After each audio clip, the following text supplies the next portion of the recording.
Hello and most welcome to 1279 of the H series. It's a very clement November morning. We're at the very end of the month.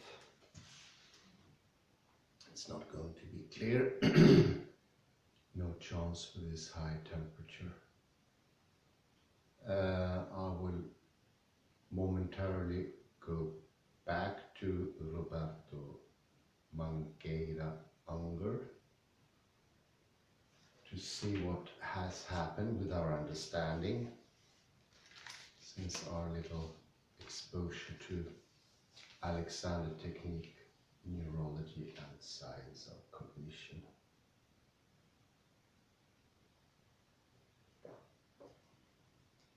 I left up at 1273 at page 298.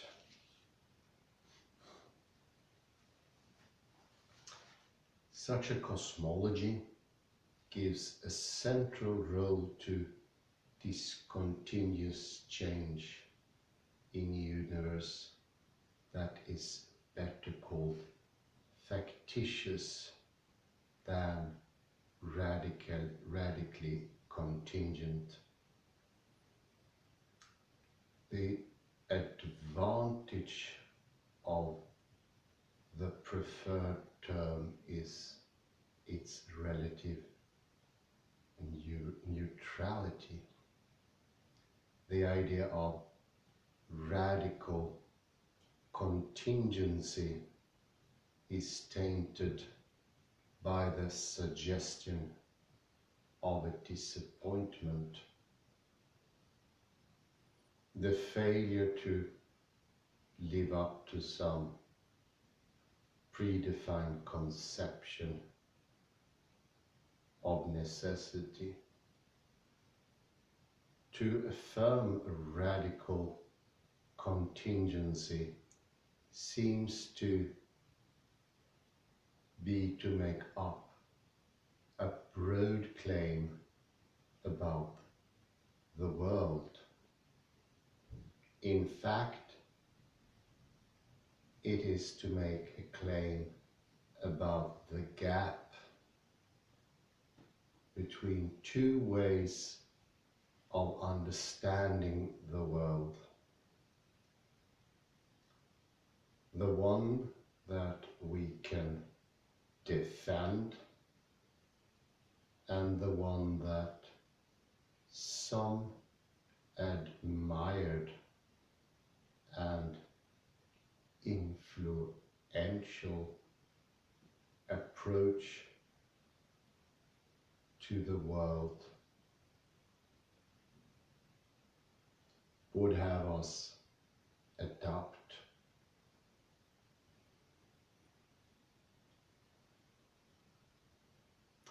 The concept of necessity is context-bound and theory-related,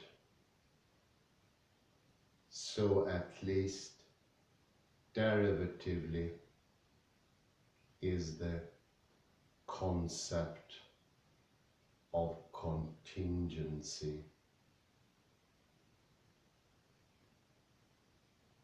To say that the universe is factitious means that it just happens to be the way it is, for reasons only historical explanation, supplemented by structural explanation, can partly explain. Structure is ancillary to history because it arises out of history rather than the opposite. Historical explanation is ineradicably incomplete because it extends only to a variable but limited portion of both the past and the future.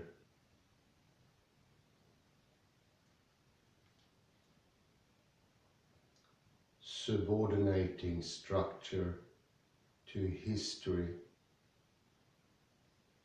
makes room for a species of facticity.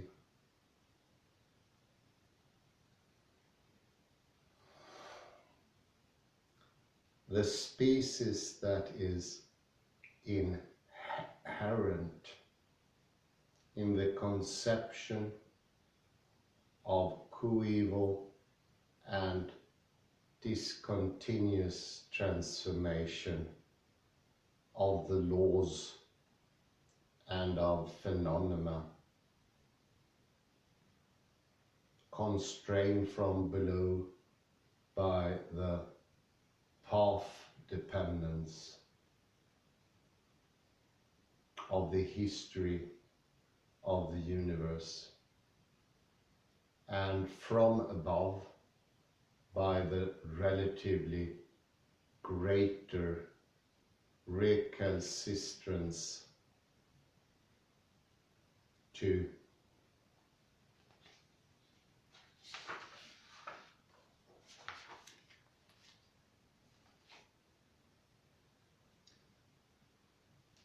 change of the fundamental laws or principles of nature.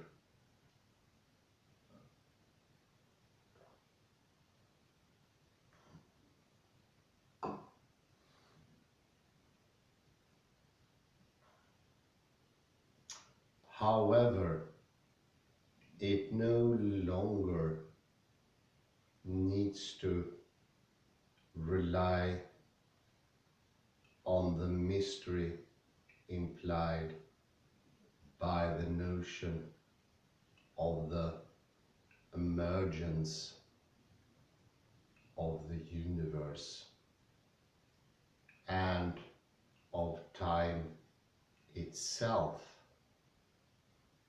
out of the singularity that defies understanding by taking refuge in the infinite.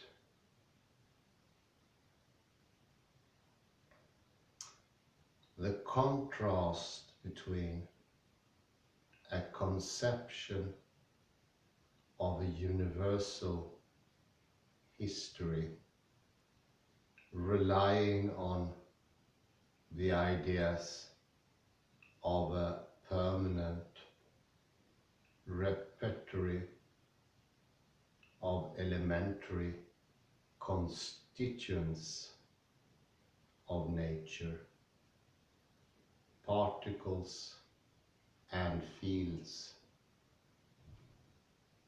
as well as out of an immutable framework of natural laws, and a view dispensing with these ideas is analogous to the contrast between the idea of a law-governed world whose basic constituents and laws remain immutable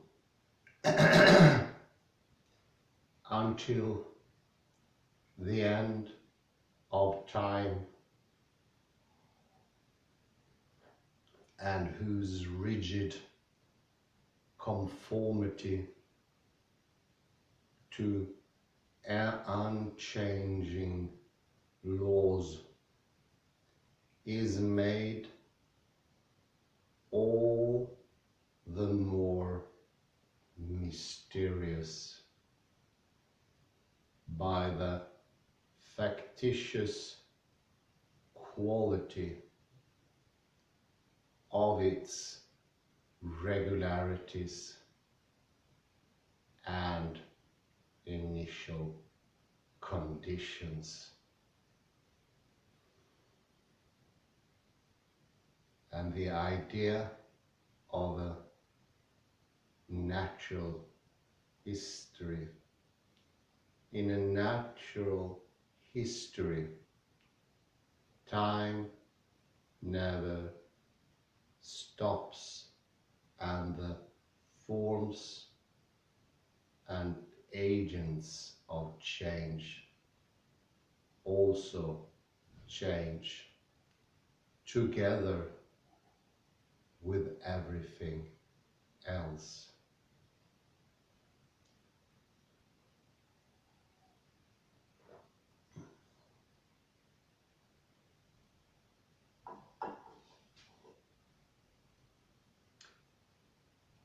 Possibility.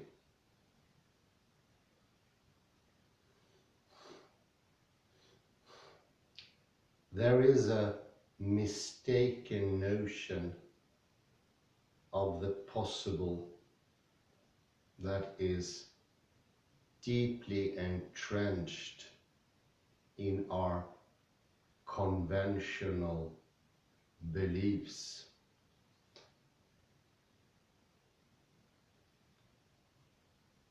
Many philosophical doctrines have embraced and elaborated it.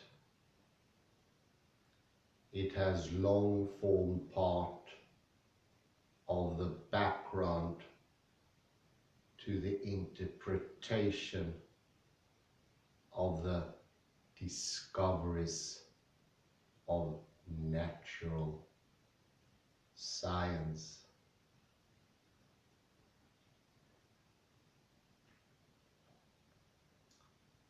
Call the dominant conception, which we need to reject and replace, the spectral idea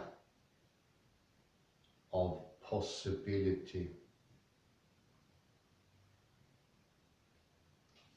a possible state of affairs is, according to this view, a ghost stalking the world.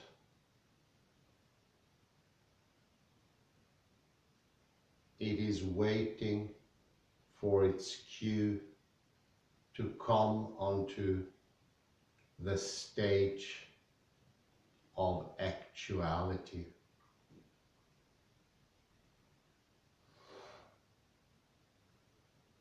There is only a relatively short step from this idea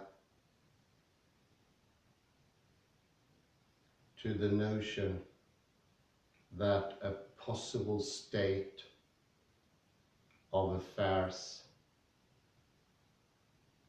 unrealized in our universe may be actualized in another universe with which we have no hope of causal contact.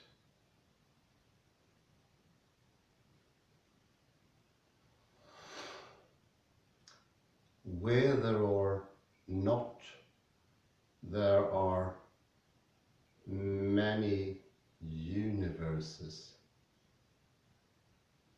there is, according to this special idea of possibility, an outer horizon of all the possibles. In this view, or in any view, to understand a state of affairs is to grasp what it can become.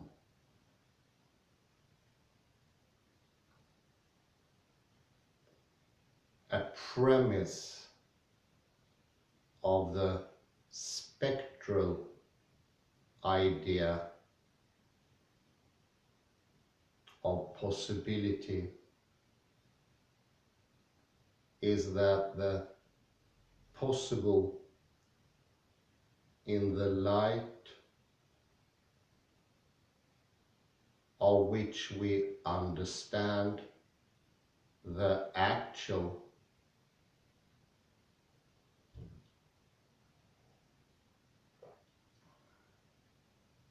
is forever fixed and forms part of reality.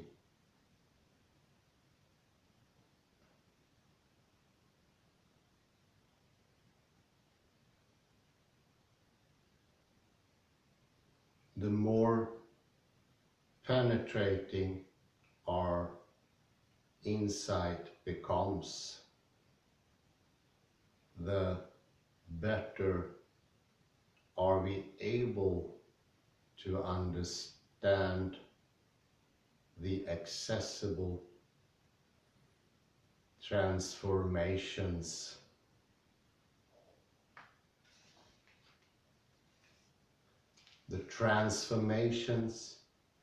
of a state of affairs in the light of our insight into the ultimate horizon of possibilities.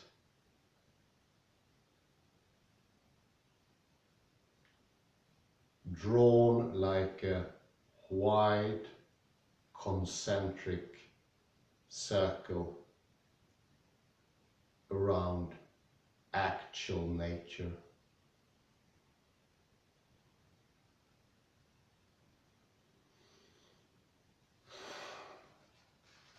Laplacian determinism, with its assumption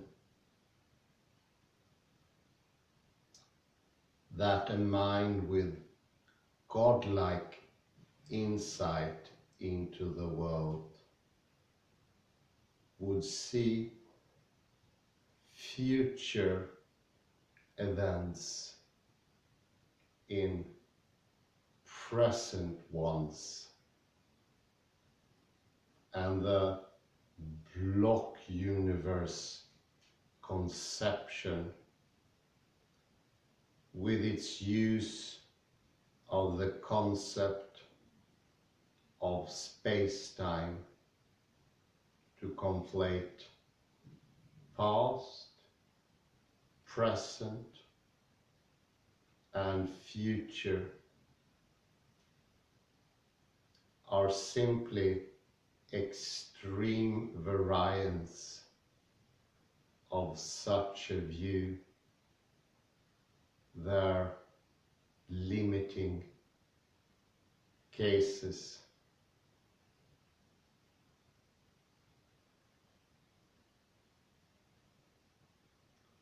The idea of multiple or possible worlds, both in philosophy and in science, draws on this notion of possibility and in turn lends its support. It also converges with the thesis that mathematics provides us with a favored representation of reality. Under one variant of this conception, mathematics explores the most general structures in all possible worlds and states of affairs.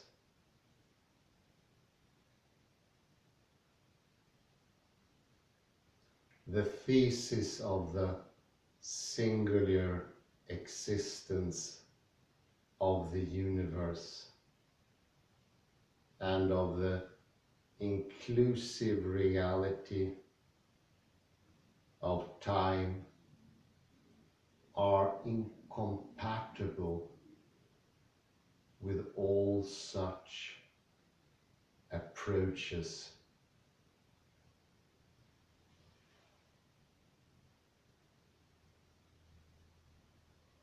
They suggest along which line we need to reshape our understanding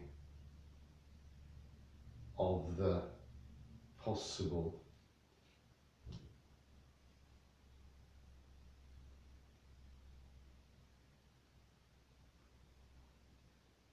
A corollary of the spectral idea of possibility is the denial or diminishment of the reality of the new.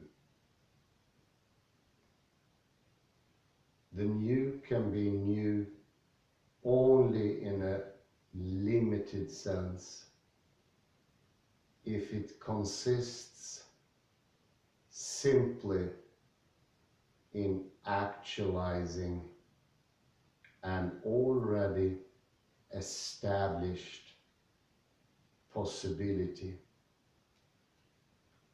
It is if the possible had every attribute of reality except the property of being enacted in this world.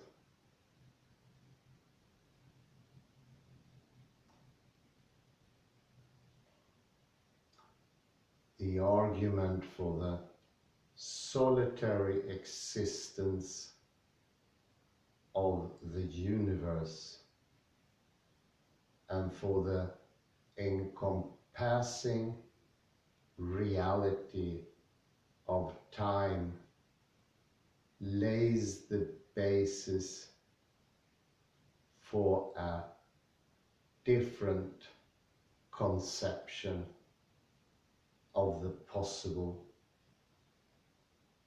If there is only this one real world,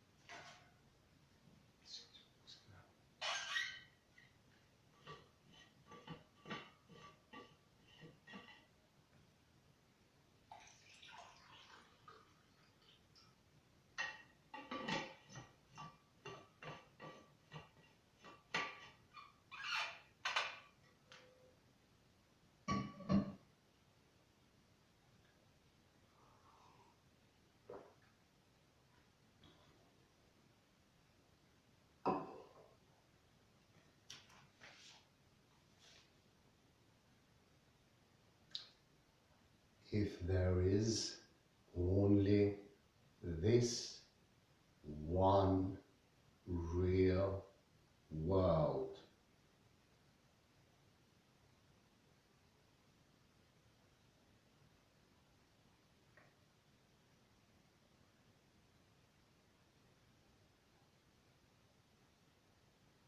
It makes little sense to speak of possible worlds. The idea of possible worlds can at best serve as a device and a dangerously misleading one at that, by which to suggest directions that at any given time change in the real one world, and what ways it might take.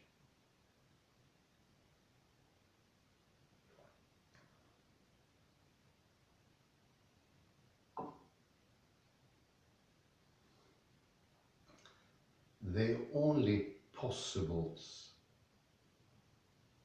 about which we can speak with some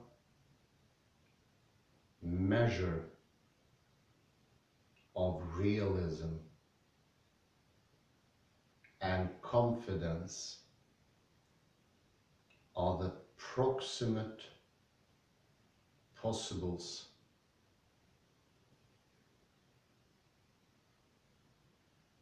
What can happen next, where we can get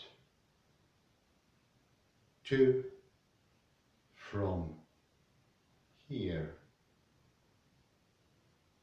The argument for the reality of time and for the historical reconciliation of the stability and the mutability of the laws of nature gives us reason to expect that.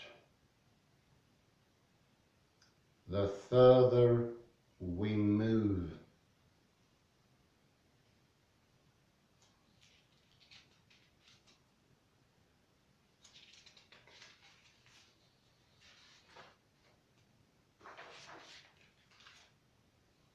away from the proximate possible, the less reliable our speculative causal conjectures become.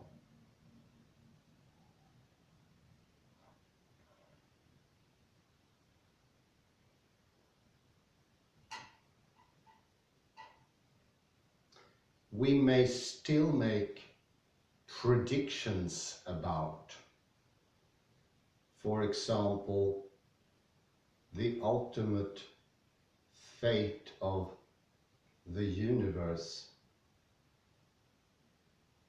based on our understanding of its prior history and of the stable laws now governing the phenomena of its phenomena. However, we have as yet no knowledge of previous universes or previous states of the universe, or how they ended.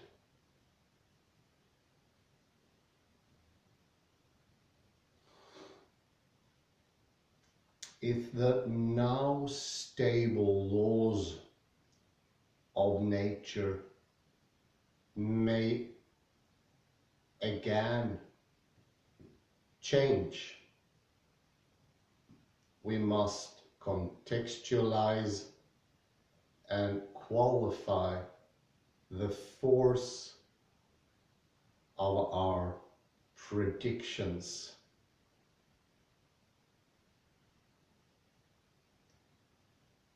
The possible understood as this variable penumbra of transformative opportunity around all phenomena and states of affairs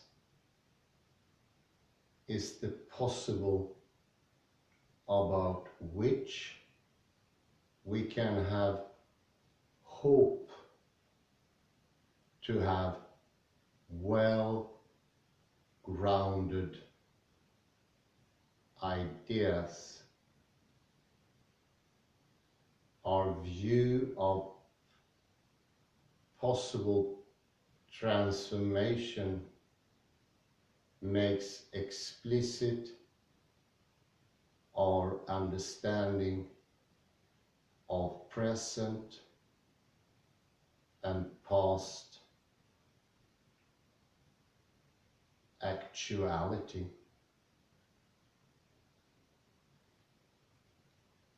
We revise our beliefs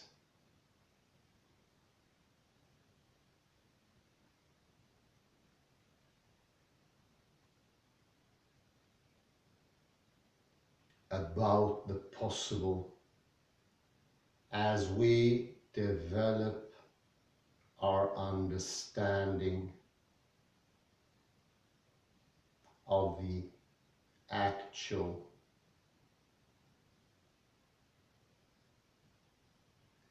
We do so either because we discover something that is new to us, or because something new in fact happens in the world.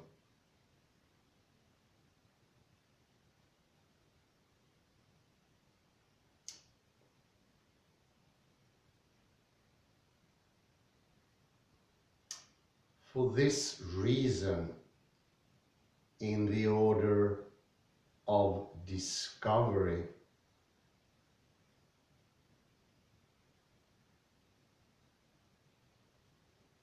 the possible comes after the actual rather than before it. It is the cumulative product of our encounters with the changes of nature.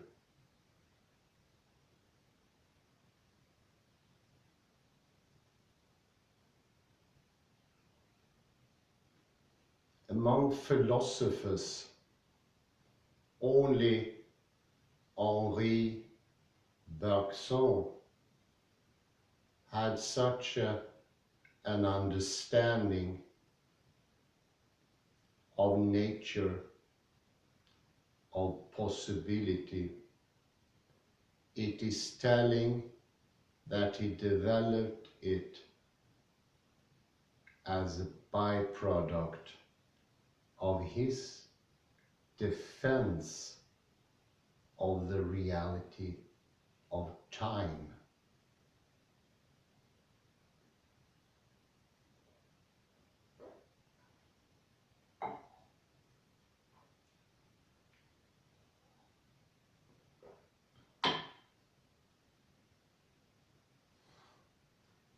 The sense in which the new is new depends on the way in which causality operates.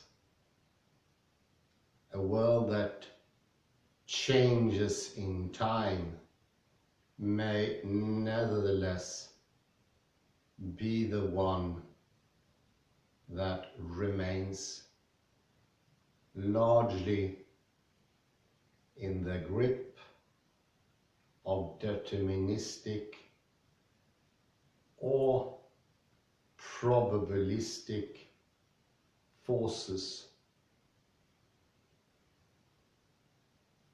The affirmation of the singular existence of the universe and of the inclusive reality of time gives little reason to believe in the spirit of the feel-good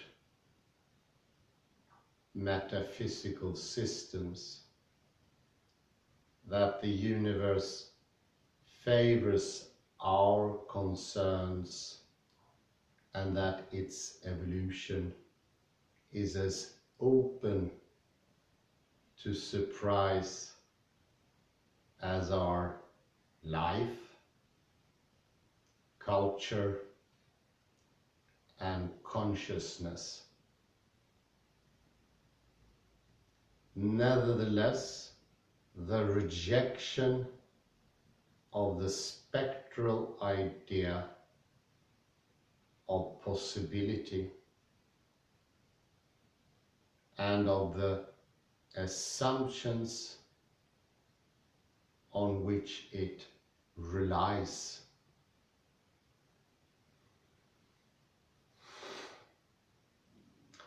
overthrows an impediment to the recognition of novelty in nature.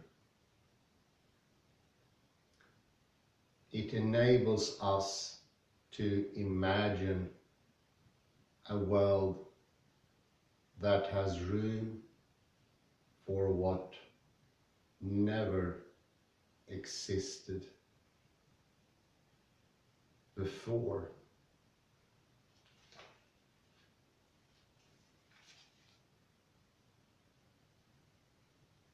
So, chapter 6, the selective realism of mathematics. I think I will remove my sweater.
Excuse me, I just going to pour me a cup of Joe.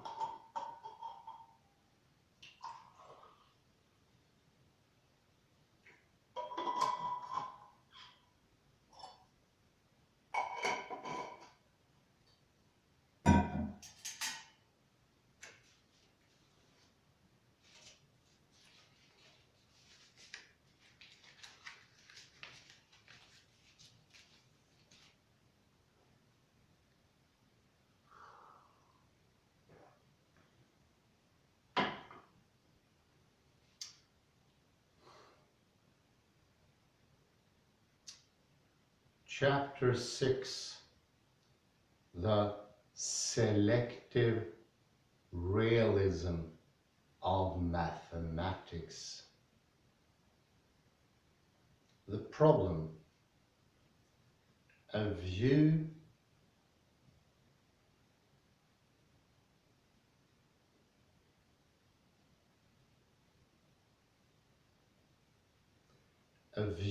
of mathematics and of its relation to nature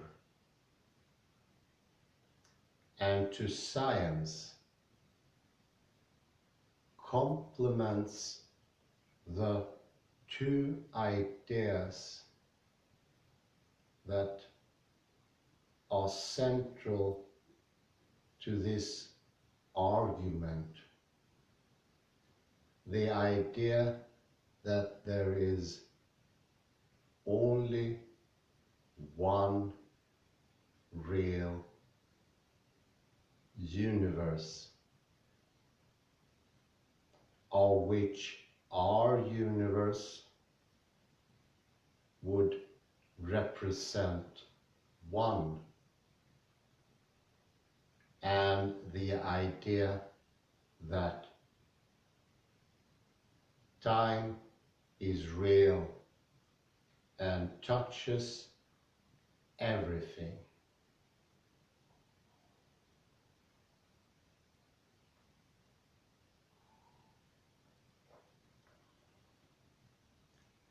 These ideas make trouble for received accounts of mathematics and of its applicability in the scientific study of nature.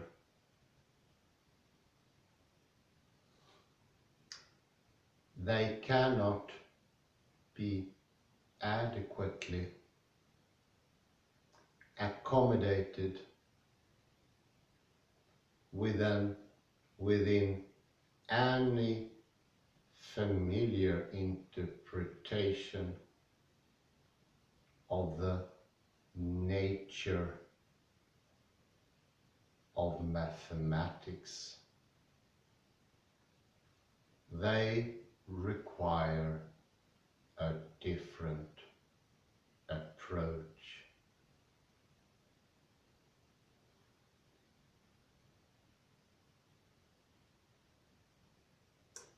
The core of this conception is that mathematics is an understanding of nature,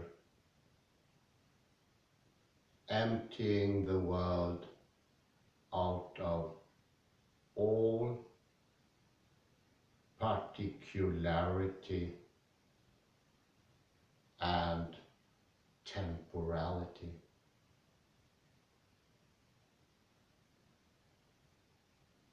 That is a view of a world without either individual phenomena or time.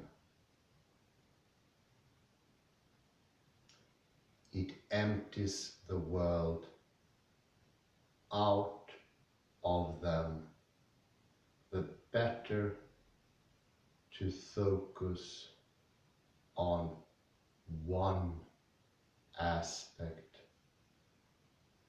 of reality.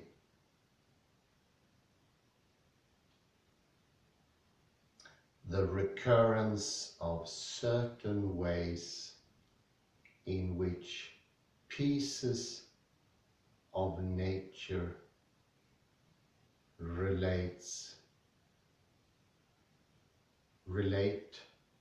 to other pieces.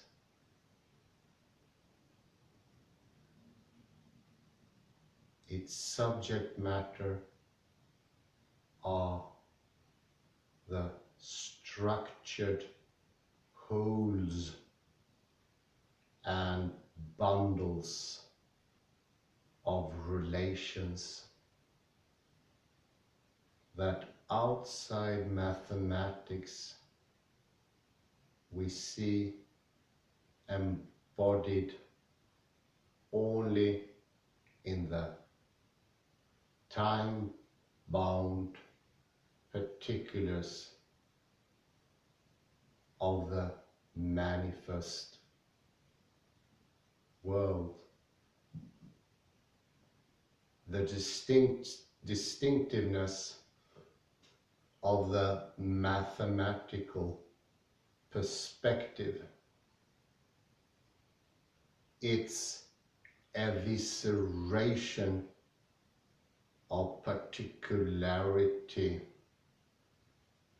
and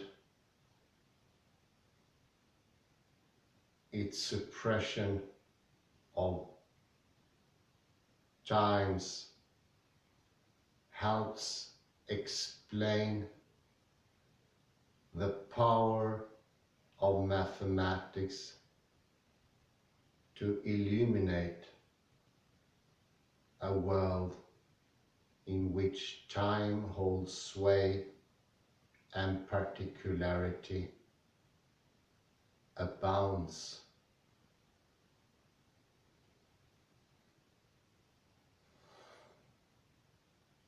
This power, nevertheless, perpetually subjects us to a twofold risk.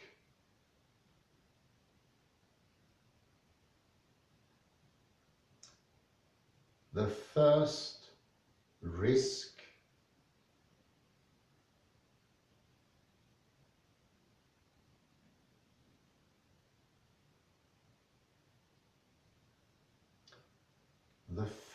risk is to mistake the mathematical representation of a slice of the one real world. The slice that has to do with bundles of relations and with structured wholes for privileged, indubitable,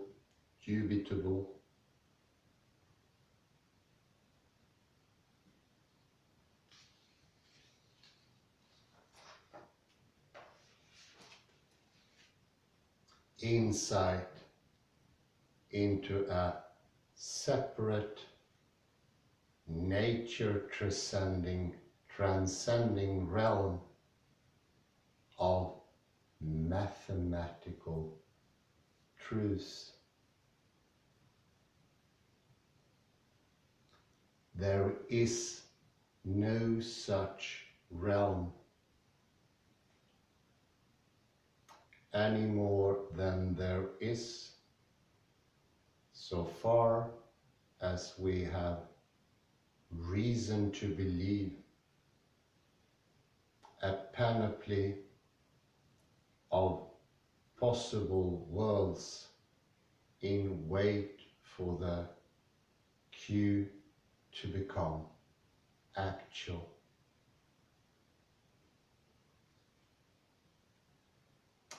The second risk is that we allow ourselves to become lulled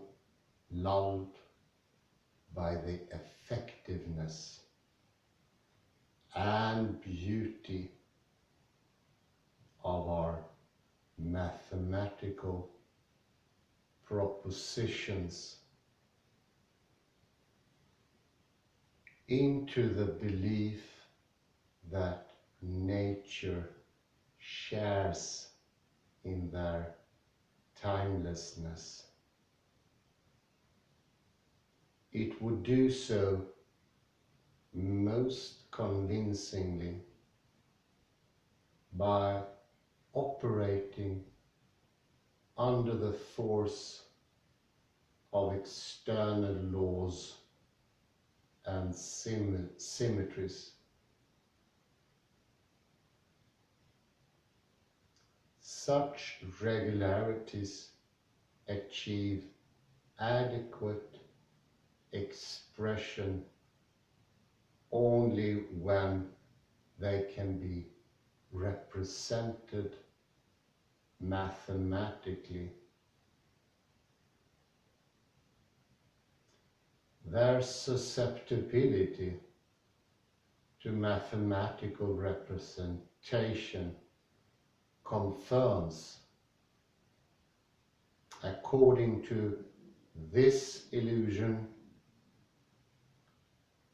their claim to participate in the freedom of mathematics from time. It does not.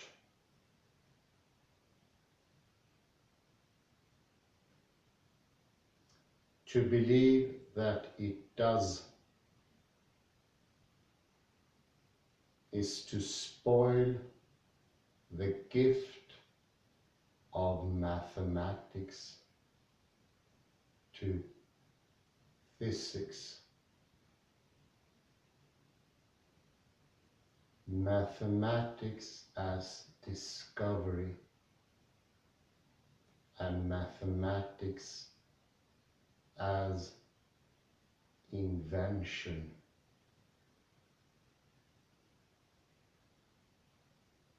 If we put aside the technical disputes of the contemporary philosophy of mathematics, we can see that almost all the known options in our philosophical understanding of mathematics fall into two families of ideas.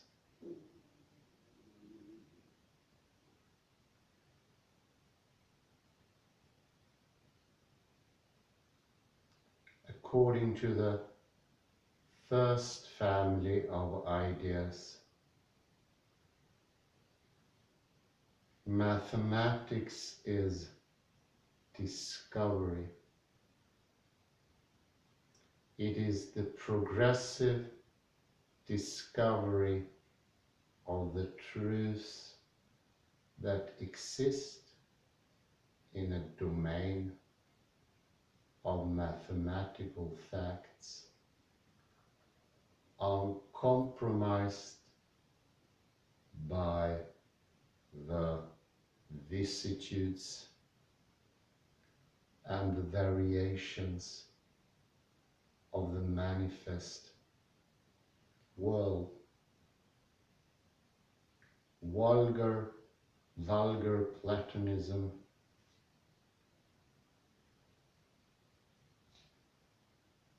is the limiting case.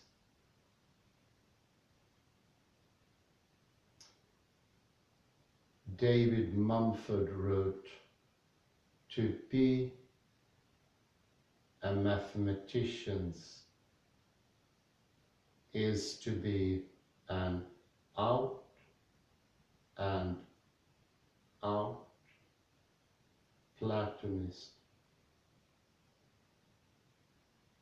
Many more qualified lines of reasoning move in the same direction.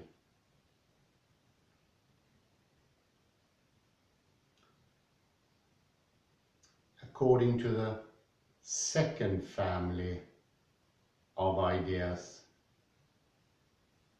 mathematics is invention, the free development of a series of conventions of quantitative and spatial reasoning, parenthesis, from me, Barbara Tversky. Barbara Tversky. And this conventional practice of analysis may be rule-guided or even rule-bound, but the rules are themselves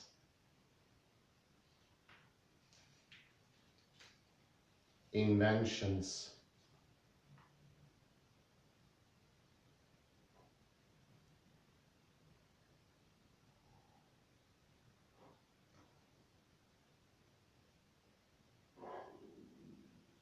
There is no closed list of motifs for this inventive practice.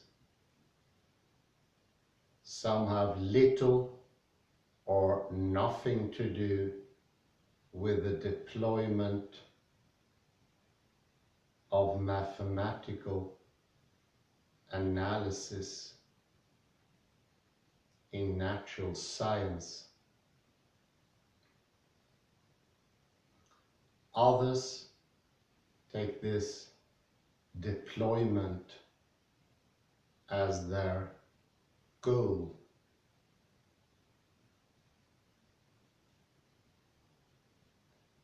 For the discovery theories, there is a fact of the matter in every true mathematical question, although it is not a fact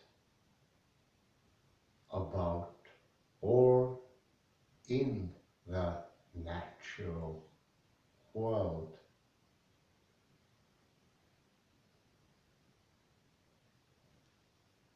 For the invention theories, there can be no fact of the matter. We who invented mathematical propositions remain their arbiters.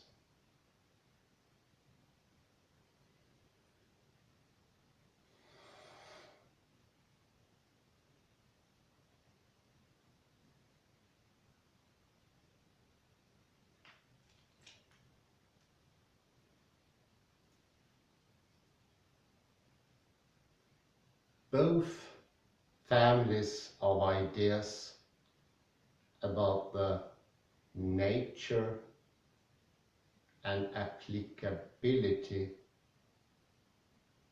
of mathematics suffer from a common defect.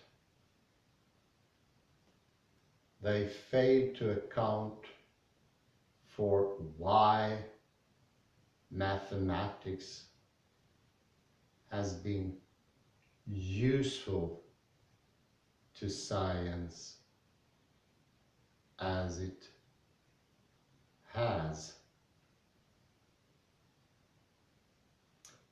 They fail to make adequate sense of what Eugene Wigner called the unreasonable effectiveness of mathematics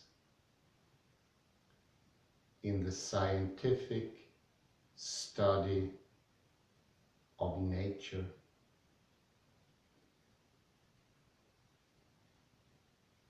The discovery views failed to do so by setting up a discontinuity between natural fact and mathematical truth, for which they then neglect to provide any bridge.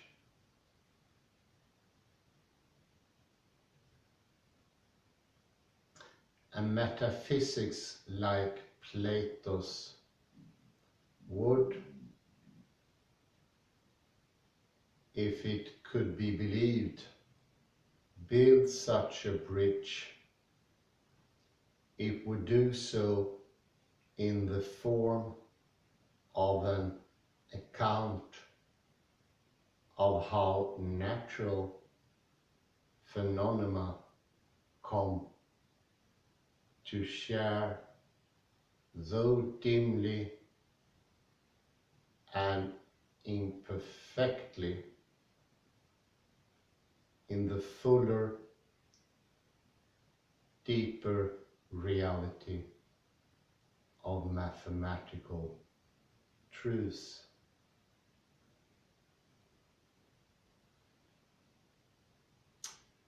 Ever since Plato, however, most who have been attracted to the discovery approached have balked at any such ontology.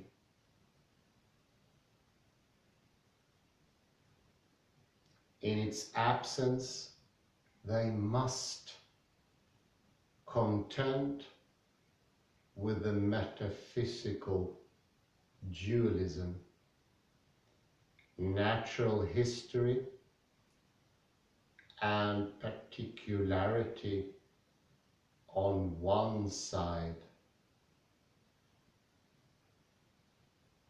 timelessness and faceless truth on the other.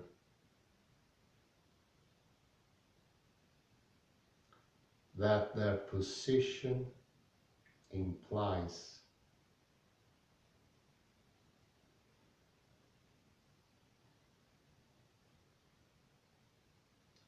The inventions fail to account for the applicability of mathematics in natural science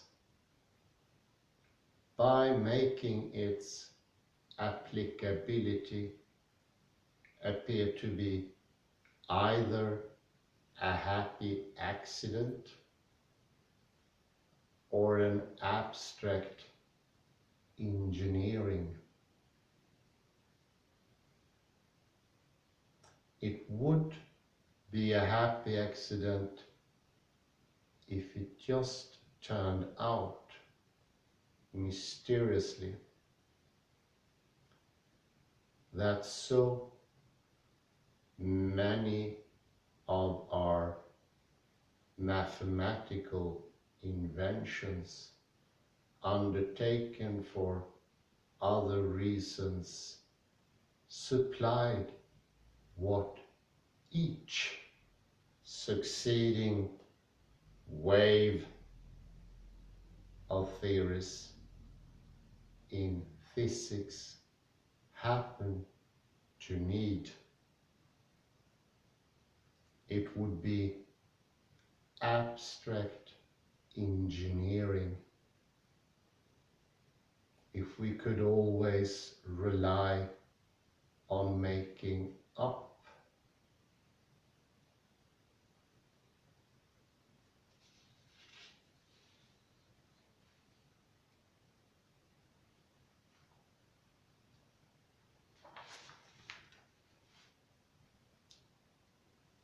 rely on making up after the fact.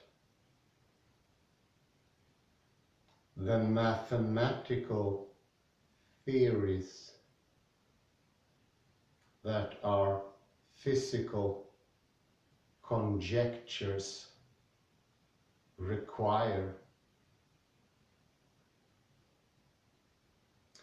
If mathematics were so elastic that we could be sure of getting from it by invention or construction, whether we need formally to represent our causal ideas about the workings of nature, it would fall under suspicion.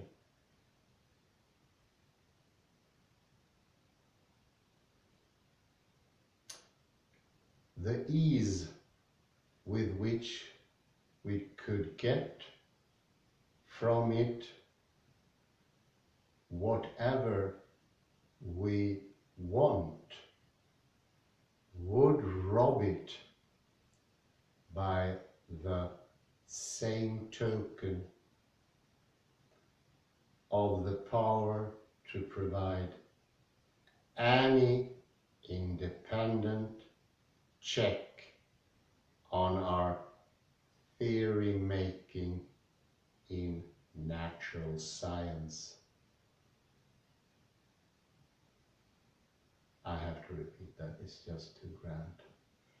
The ease with which we could get from it whatever we want would rob it by the same token of the power to provide any independent check on our theory making in natural science. First paragraph, page 305. It should be quoted 1,000,000 times.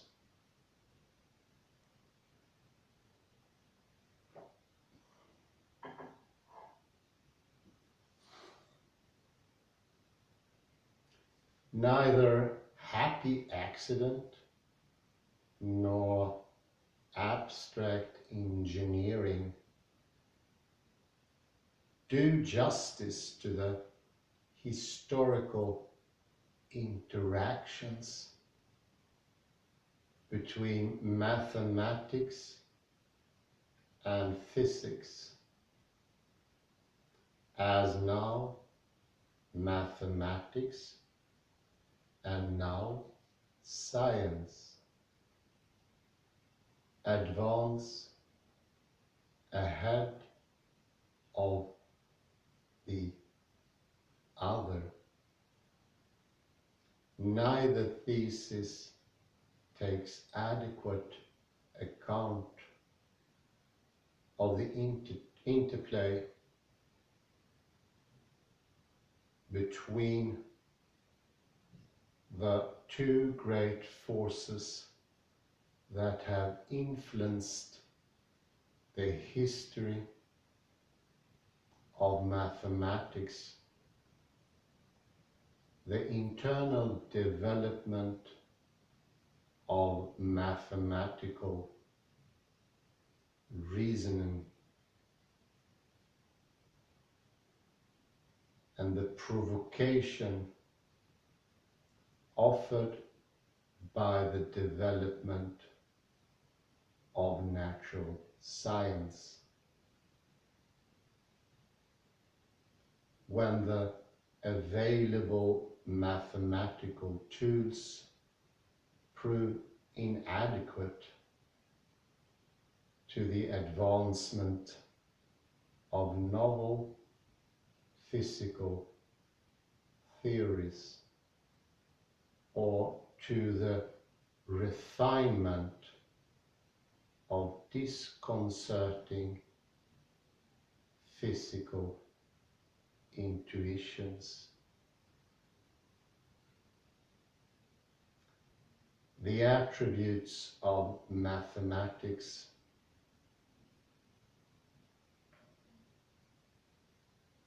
here is a view intended to redress the defects of these contrasting conceptions of mathematical discovery and invention.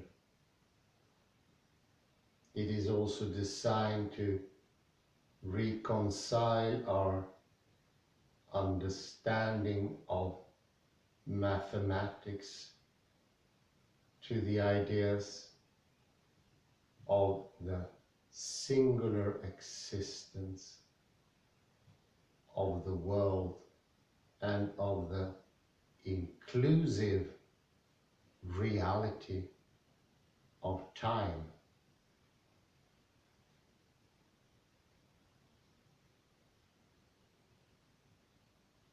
I proceed by offering an account of the attributes of mathematics,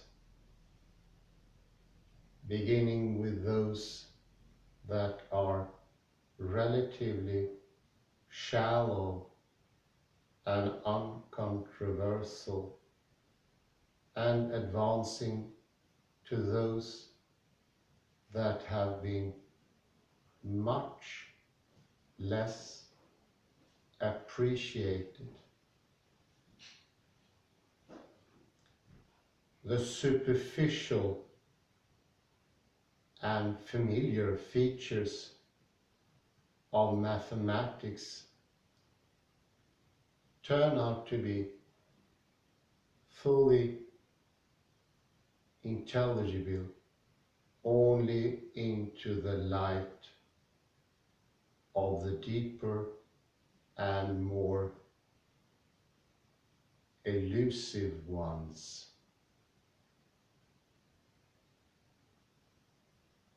Once this picture of attributes is complete, it will yield the rudiments of an account of mathematics as a distinctive understanding of the one real world. The power of mathematical reasoning, including its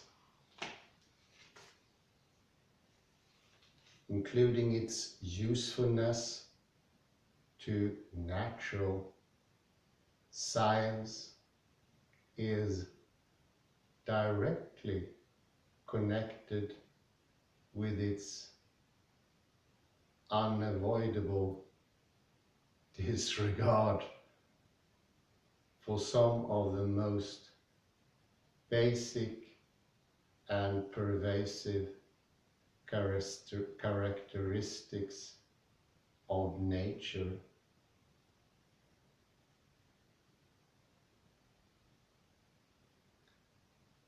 Among the familiar characteristics of mathematics are recursive reasoning and fertility in the making of equivalent propositions. They are connected and they overlap.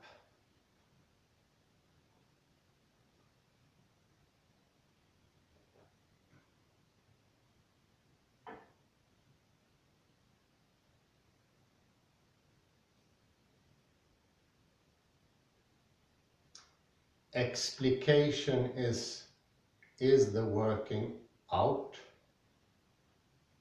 of what is implied in a particular conception of a structured whole or of a bundle of relations,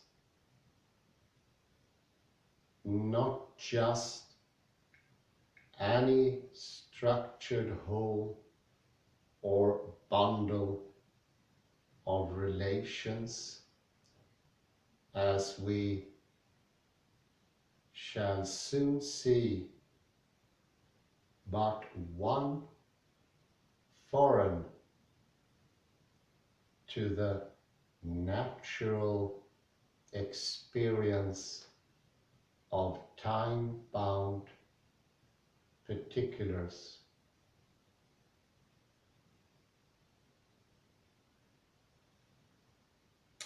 Once the world is robbed of its flesh, the flesh of the particulars that begin and end in time, and reduced to the skeletal form of its most general characteristics, it continues to have, in this skeletal mood, structure or content.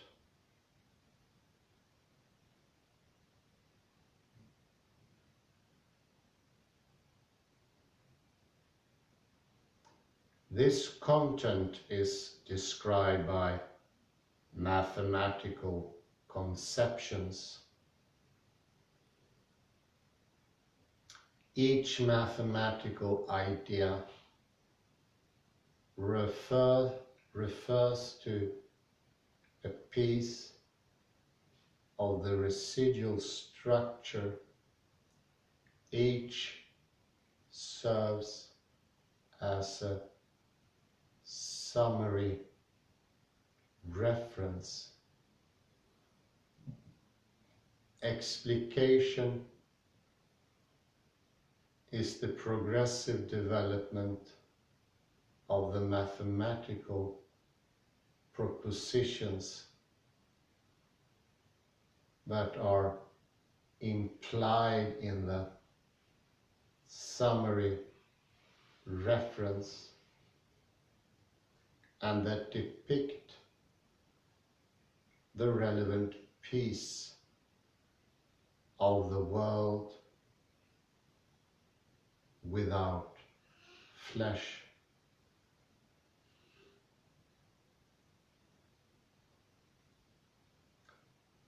A comparison with what in legal thought has been called conceptualism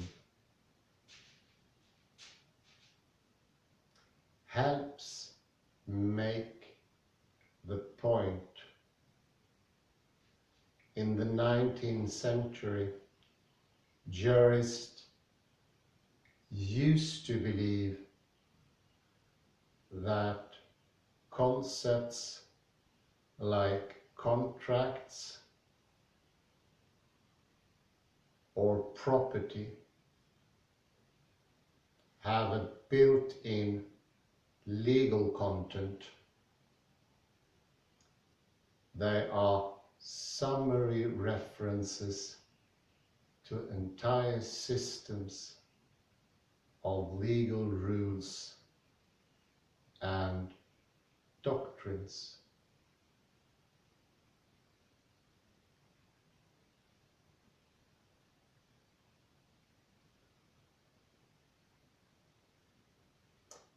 This view has long been derided as a primitive scholasticism. the concept can supposedly yield only what we put into them, it is nevertheless made sense in the light of an idea that has exercised vast influence on legal and social thought over the last 2 centuries.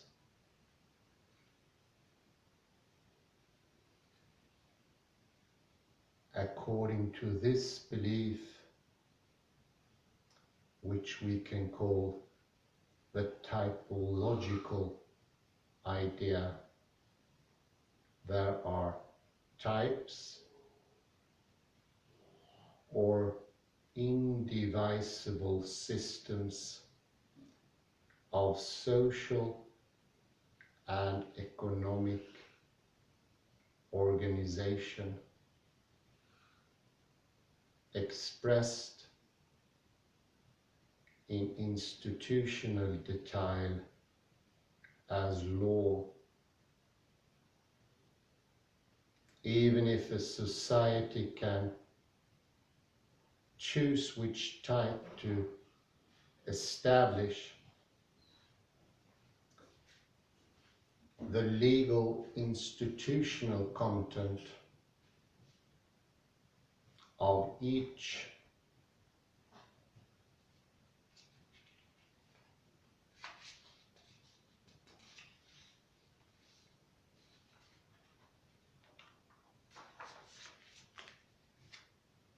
type is predetermined.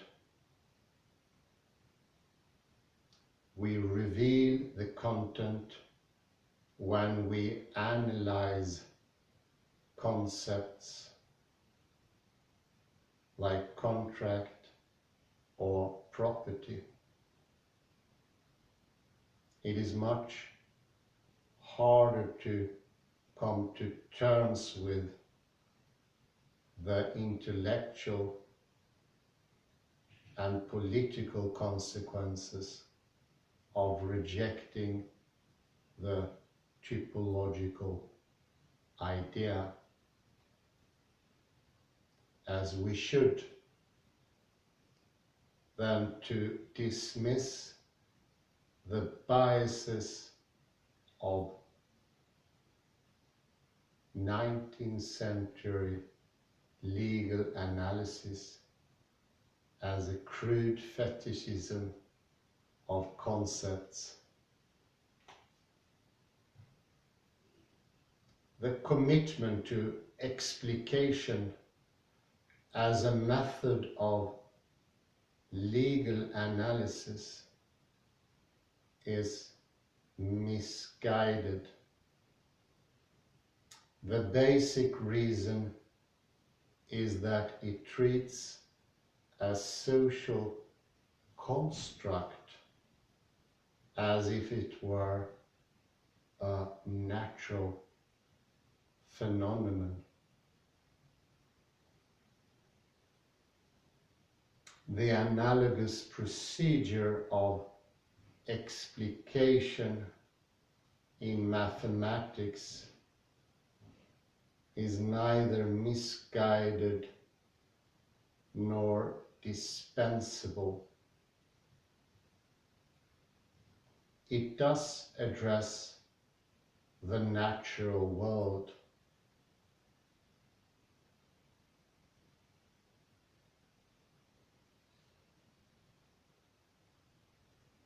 However, it does so with a forceful selectivity of a form of reasoning that has no truck with the particularity and the temporality marking all nature. A second attribute of mathematics is its reliance on recursive reasoning.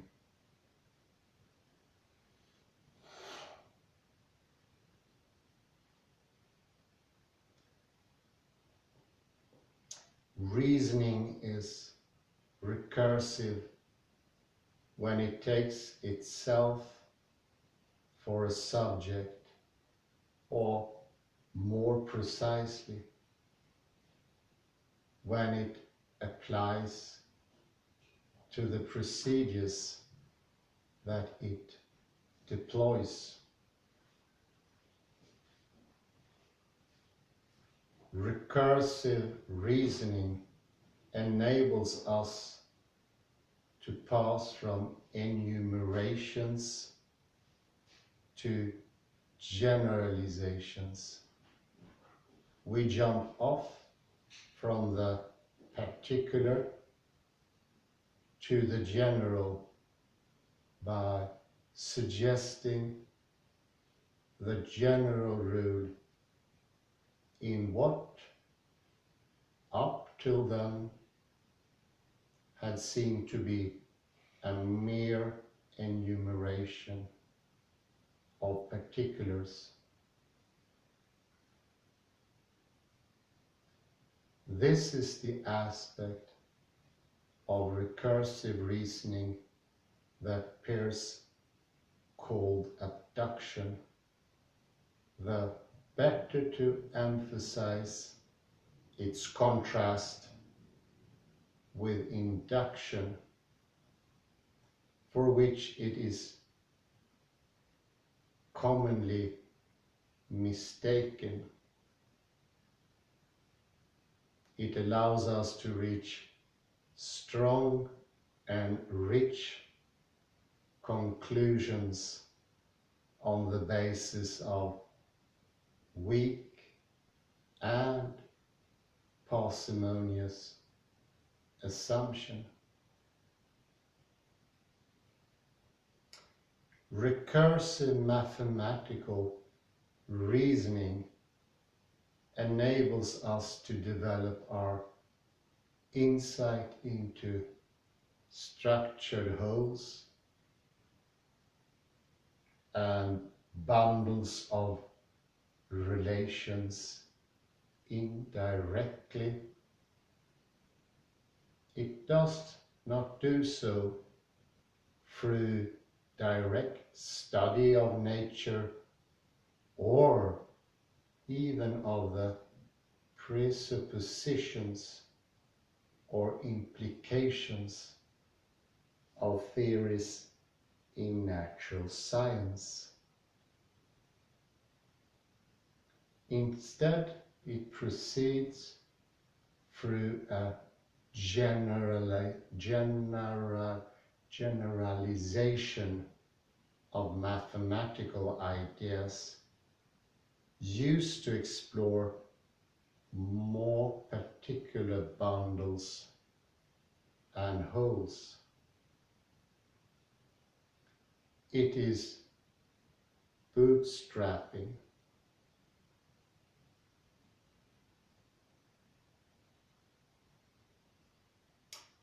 Nevertheless, it is bootstrapping of an activity that is turned outward to nature, viewed under a particular aspect. It is proximate, its proximate subject matter is mathematical reasoning itself. Its ulterior subject matter is the eviscerated natural world, eviscerated of time-bound particulars that mathematics addresses.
for Joe here.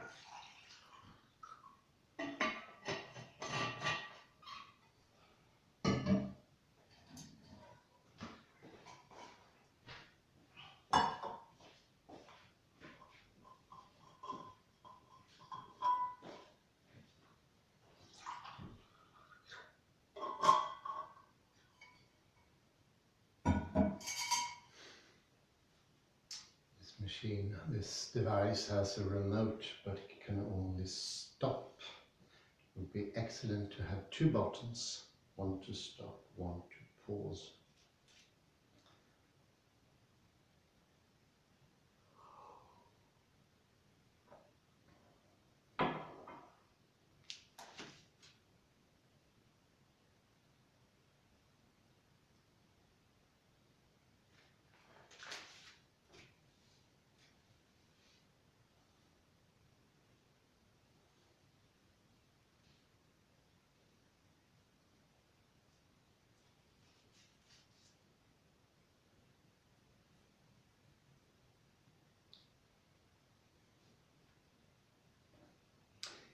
It's very good writing here.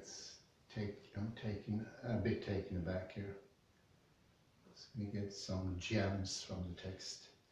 It allows us to reach strong and rich conclusions on the basis of weak and parsimonious assumptions.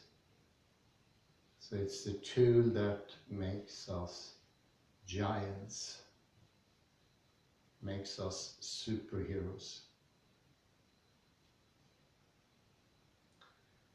Recursive mathematical reasoning enables us to develop our insight into structured wholes and bundles of relations indirectly.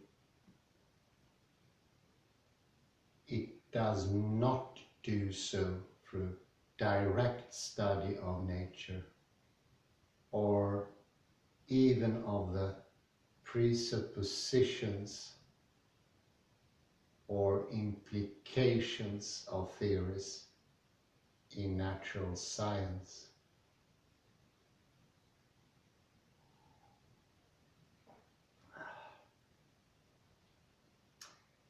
I would say this is the best one. Its proximate subject matter is mathematical reasoning itself.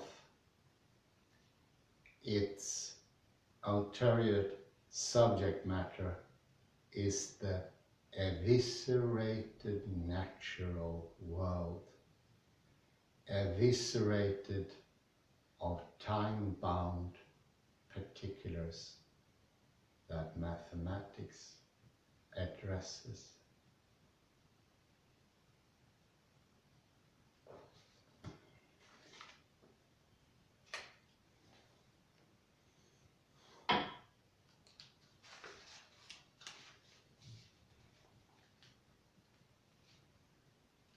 A third attribute of mathematics is its fecundity in the statement of equivalent propositions.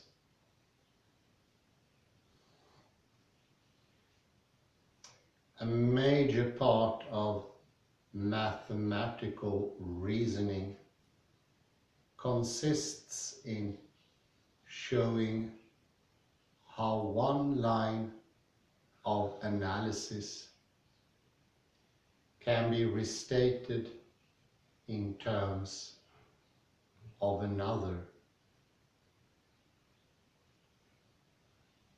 The practical importance of this feature of mathematics for natural science is manifest in the vital role that gauge symmetries play in physics. and cosmology.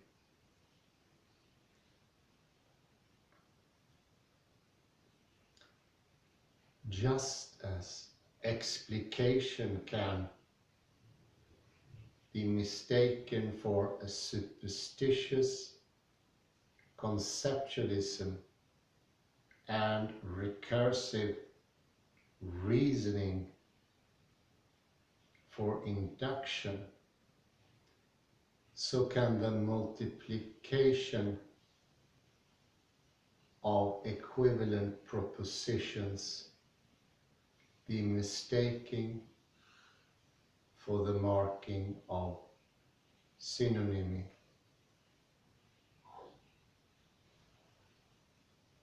It is as if we already understood the truth about the aspect of the world under consideration.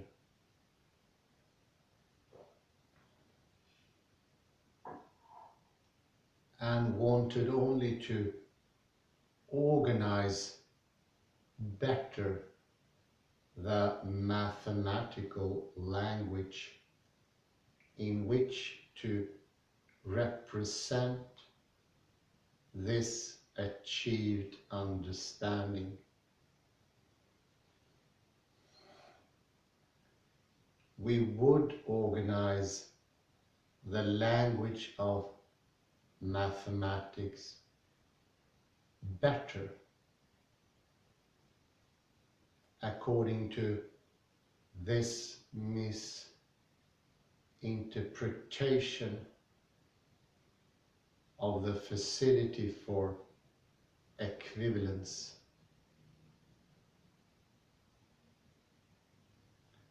By clarifying which combinations of symbols are and are not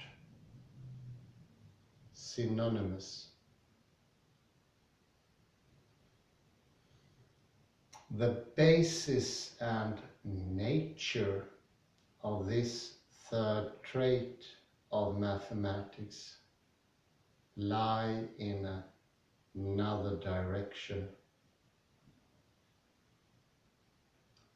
The abstraction of mathematics exposes it to a danger to which natural science has other antidotes. It is the danger of failing to distinguish the ordered wholes and sets of relations it studies from their conventional expressions.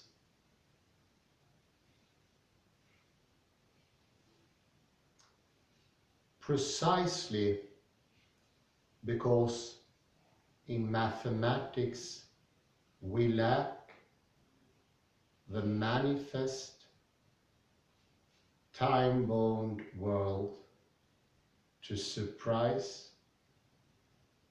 baffle, and correct us, we must try at every turn to distinguish our ideas about nature, abstracted, eviscerated from particulars, from their conventional expressions. The best way to do so is to insist on restating the ideas in equivalent forms, in alternative conventions. These three attributes fail to adequately to account for the distinctive nature and the unique power of mathematics. Not only are they insufficient to account for mathematics, they are also insufficient to account for themselves.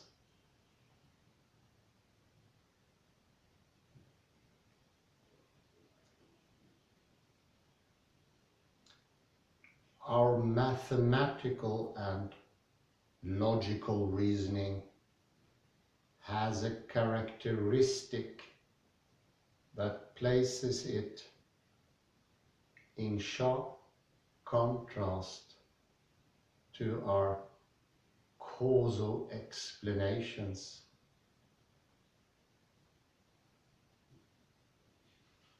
A cause comes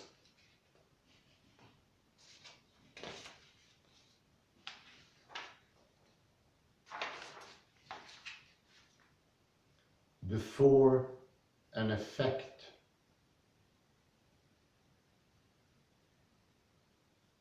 Causal explanations make no sense outside time. Causal connections can exist only in time. However, the moves in a mathematical or logical chain of argument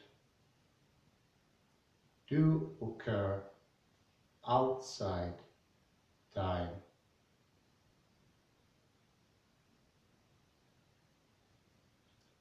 To take a simple example, there is no temporal succession, no real world before and after in the relation between the conclusion of a syllogism and its major and minor premises. They are not so much simultaneous as they are outside the realm of time altogether.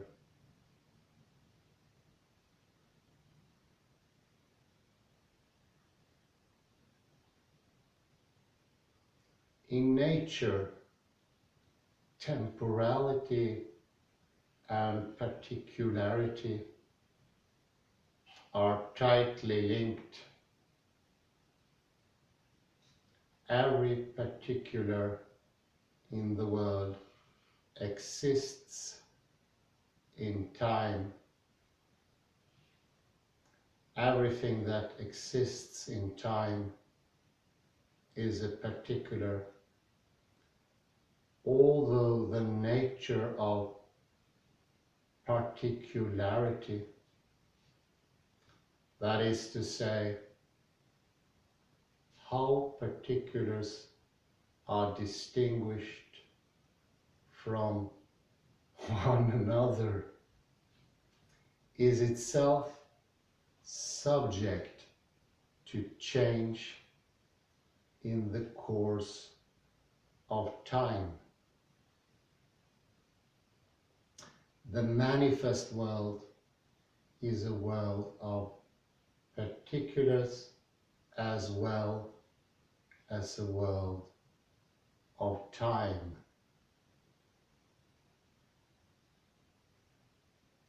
Even the angels, to be able to intervene in historical time, require distinct personality, despite being said to lack bodies. Good point, I'd say. Sorry. That the relations among mathematical propositions exist outside time is a fact consistent with two other truths that might incorrectly be thought to contradict this claim.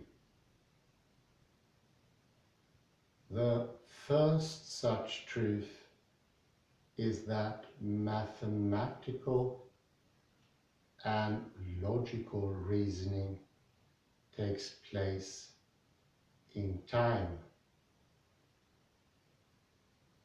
Its temporal enactment in the minds of time-bound individuals says nothing about its content. The propositional content is one thing, the psychological phenomenon another.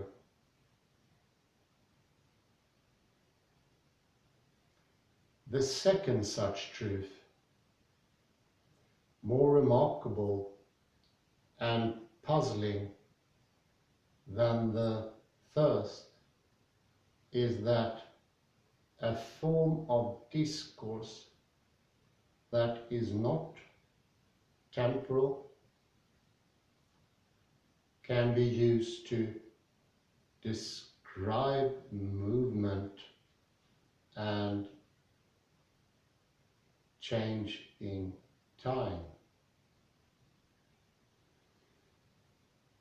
The most striking example is the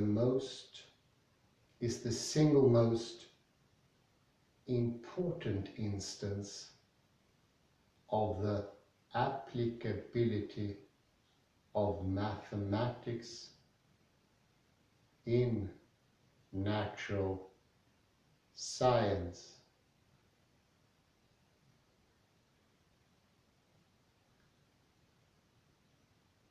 The work that the calculus does in mechanics. The calculus is used, indeed, in part it was invented by Newton and Leibniz to furnish a mathematical representation of movement and change in a configuration space limited by initial conditions and governed by supposedly immutable laws. The seemingly paradoxical use of non-temporal connections to represent changes in time has ceased to mark physics only insofar as physics despairs of the attempt to explain change and puts structural analysis in the place of causal explanation.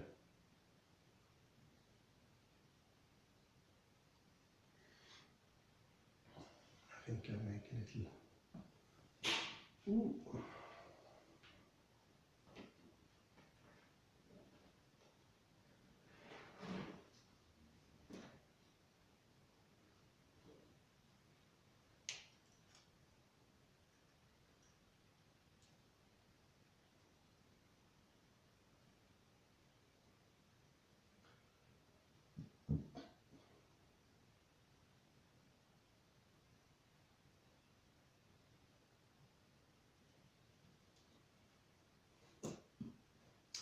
So, step by step, Roberto Unger takes apart and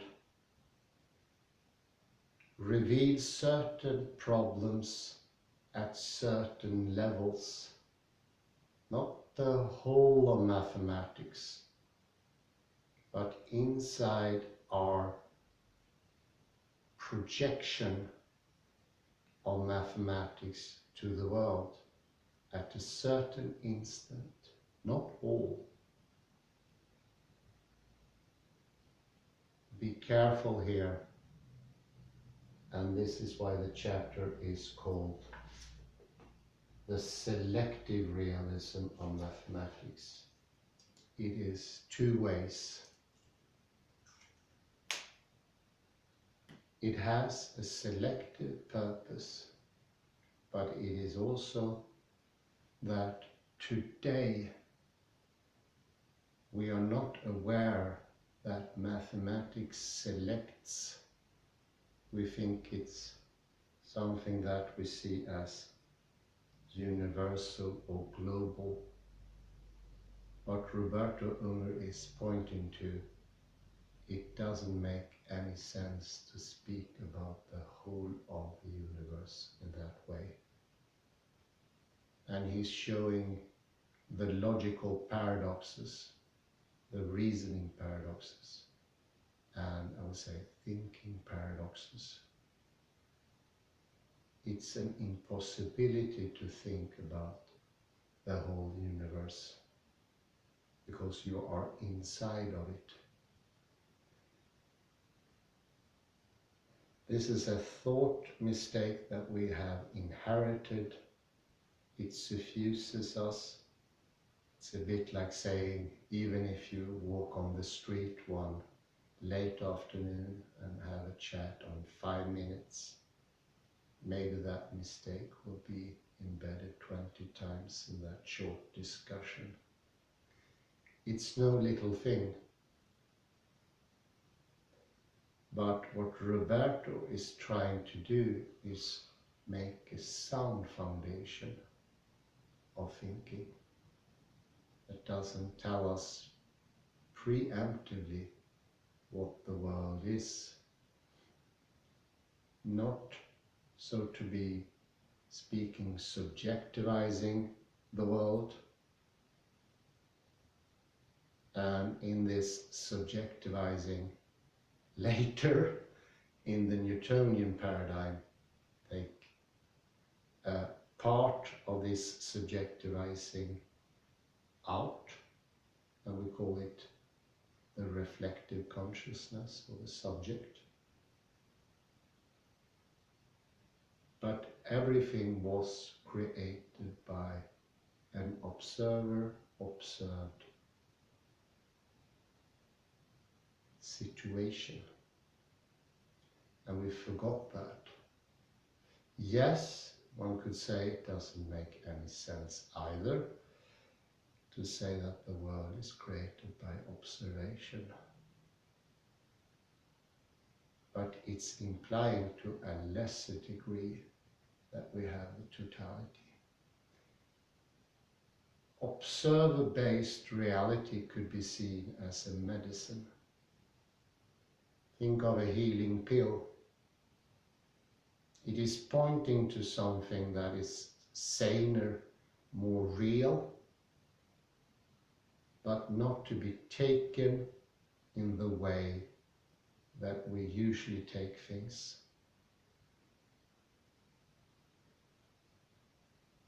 An almost wrong way. but it's wrong in a way that at the very beginning does not feel wrong. It's like breaking a bad habit in some ways, maybe. If you've been smoking for 30 years, it's your nature, your second nature. Maybe you stop, and after a year you think to yourself, very odd, I keep a piece of burning matter in front of my face. How odd, how could I do that? This is what happens when you read the book. Slowly, repetitious, monotonous almost. But there is a shift in every paragraph, however slightly, and that shift slowly brings you into a real world of actual features, of surprises, of changes, and I would say, most important, of particulars. And yes, we can still have universals, and that would even work better. Everything is getting healed. There's no loss here, so to speak. That could be a hint. We're not losing out on something. Thank you very much for your patience. It was a pleasure as always. Have a very pleasant morning. Bye bye for now.